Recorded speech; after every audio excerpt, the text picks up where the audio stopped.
Depuis le début de la colonie, plusieurs chapelles ont vu le jour à l'île pour accompagner, réconforter les insulaires isolés dans leur dur quotidien. C'est ça qui fait la magie de la marée. Et en même temps, c'est le fait, quand on est sur l'île aux Oies, c'est d'être isolé complètement de l'île aux Grues aussi.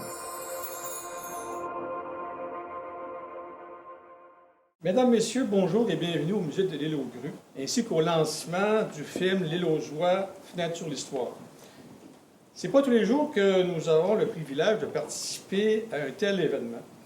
Et il me fait plaisir aujourd'hui, au nom du conseil d'administration du musée, ainsi qu'en mon nom personnel, de vous accueillir dans les murs de cet espace culturel que je dirais insulaire, pour le lancement de ce documentaire qui saura sans aucun doute nous ravir par son contenu et ses prises de vue. L'idée de faire un documentaire sur l'île aux Oies est arrivée spontanément lorsque j'ai eu la chance de venir visiter l'île aux Oies et de voir dans quel état étaient les bâtiments et dans lesquels naissait un nouveau projet de remise en valeur. Et c'est à la suite de ça que le documentaire a commencé. Puis il se veut, comme je l'ai dit, une page d'histoire, un document d'archives pour situer dans le temps cette période, autant que la période des seigneurs puis la période des religieuses ont joué un rôle important dans l'histoire de l'archipel. L'île aux Oies possède aujourd'hui des sites archéologiques qui renferment beaucoup d'informations sur l'histoire de l'archipel. D'ailleurs, quelques bâtiments anciens sont encore debout pour nous la raconter. Ses occupants, depuis le début de la colonie jusqu'à aujourd'hui, ont conquis ce territoire grâce aux fleuves et aux voies liquides. Et actuellement, il y a un mouvement écologique pour remettre l'île à son meilleur, à la fois au niveau des bâtiments, au niveau de la flore, puis de permettre aux oies d'avoir un endroit paisible pour leur migration venant du nord avant de regagner la Caroline du Sud.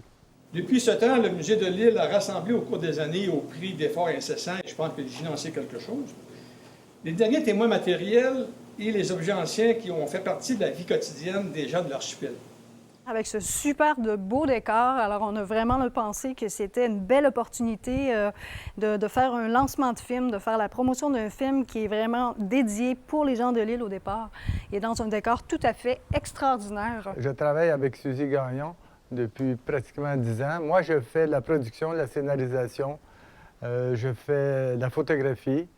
Et Suzy Gagnon, qui est une musicienne de formation, s'occupe de faire la trame sonore, mais aussi, de façon importante, le montage et la post-production. Je fais premièrement les trames sonores, je fais les effets sonores, et puis mon rôle ici, il y a tellement, sur cette île-là, une belle subtilité sonore dans tous les insectes, dans tous les oiseaux, dans tous les sons, qu'on n'entend pas avec nos oreilles, parce que des fois, on ne prend pas le temps, tu sais, d'écouter tout ce qui se passe. Fait que j'ai disons, des petits micros spécialisés qui vont également nous permettre d'aller vraiment chercher les détails de tous ces sons-là, que j'ai vraiment eu grand plaisir à mettre en valeur dans le montage du film. Alors, j'ai également participé, en fait, la post-production, ce qui veut dire le montage du film avec Jean-Luc. Alors, on a vraiment choisi de remettre tout ce beau casse-tête-là en place à travers les milliers d'images qu'on est allé chercher sur l'île. Il a fallu avoir une période d'apprivoisement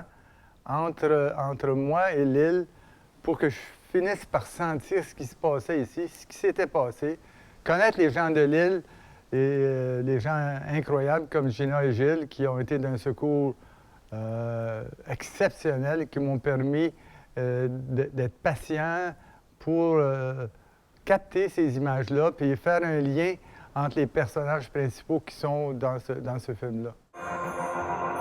Et en même temps, c'est le fait, quand on est sur l'île aux Oies, c'est d'être isolé complètement de l'île aux Grues aussi. J'ai beaucoup aimé le film, de la manière que le traitement a été dirigé durant tout le tournage. Je trouve qu'on aurait bien réussi avec l'image et la dimension historique à rendre justice à la réalité historique et environnementale de l'île. Alors, je trouve que c'est un traitement assez particulier. Puis c'est un film qui m'a un peu ému dans le sens qu'il fait le tour de la réalité historique et environnementale insulaire de l'île aux Oies. Alors, puis il y a des images qui sont magnifiques, qui sont excessivement parlantes. Donc, c'était un très beau film que j'ai beaucoup aimé. Je tenais absolument, par respect aux gens de l'île aux Grues, que les premiers qui le voient soient les habitants de l'île, soit ceux qui vivent sur ce territoire, ceux qui l'occupent, leurs familles qui l'ont occupé depuis des générations, et qu'ils voient la suite de ce que leurs pères, arrière-parents ont vécu, puis comment ils vont se projeter dans l'avenir, parce que le temps change rapidement. Et de le faire dans un musée historique comme le musée de l'île aux Grues, c'est d'une grande fierté parce que tout ce qui est patrimoine m'intéresse beaucoup. C'est une opportunité qui est très privilégiée d'avoir eu accès justement à pouvoir filmer toutes ces scènes-là et maintenant d'être capable de pouvoir le partager puis de faire rayonner cette île-là à un niveau provincial et idéalement à un niveau international également.